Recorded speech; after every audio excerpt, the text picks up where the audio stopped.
Continued cool and wet spring weather is greatly improving snowpack deficits accrued during the prior dry months. Although it is important to note snowpack percentage values become less and less reliable following the average peak in snowpack. In central Montana, mountain basins generally see snowpack peak around early to mid-April. As it stands, every mountain basin in the state is now recording above normal snowpack percentages. While this is fantastic news, these values can also be quite misleading. Throughout the water year, areas west of the Continental Divide received ample moisture and saw a normal peak in snowpack. In contrast, areas east of the Divide were faced with inconsistent precipitation until weather patterns shifted in April.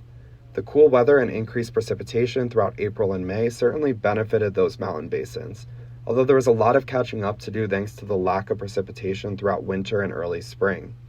To get a better idea of the status of mountain basins, we need to look back at the snow water equivalent throughout the entire water year.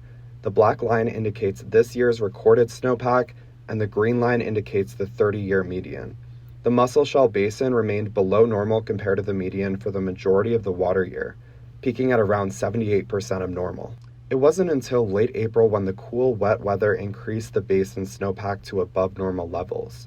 The Helena Valley Basin struggled to reach sufficient snowpack throughout the entire water year, only reaching average levels earlier this month. A much different story west of the Divide, where the Kootenai Basin remained at or above normal throughout the entirety of the water year thus far.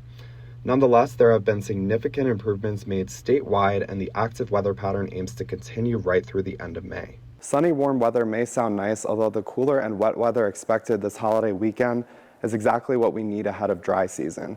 Reporting in the studio, Eric Johnson, MTN News.